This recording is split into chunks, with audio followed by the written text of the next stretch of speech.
Hi, this is DMac at dmactennis.com. Today we're going to cover the backhand underspin. And this is geared and recommended for beginning tennis players, okay? I'm left-handed.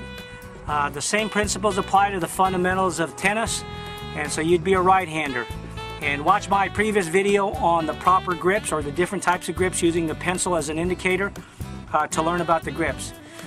For the backhand grip today, similar if you watch the forehand ground stroke that I taught the last video, it's very similar. You're at ready position and you're going to have a shoulder turn and pivot, but we're going to concentrate on the underspin backhand because for the most part I'm looking at this as someone who's beginning tennis that's probably, you know, 12, 15 and above.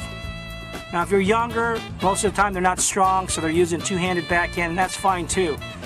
But you still, the stroke is very similar. You have a backswing contact and follow through.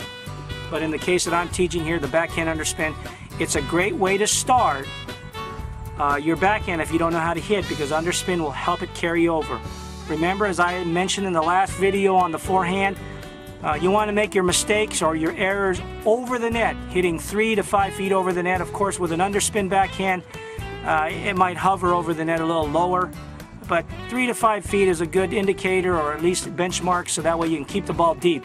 Because if you keep your opponent back behind the baseline and hit the ball deep, you're most likely going to get a short ball to approach, and that's when the volleys and approach shots come into play, and that's another lesson, but we'll cover that. Okay, the grip we're using is most likely a continental backhand grip. The palm is on the top of the racket, use the indicator, and so on.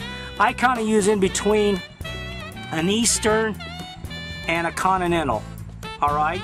Later on, as I teach the topspin backhand, you might use an Eastern backhand grip or maybe a semi-Western, all right?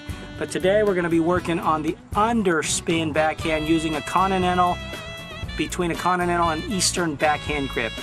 All right, we'll get started soon. Thanks.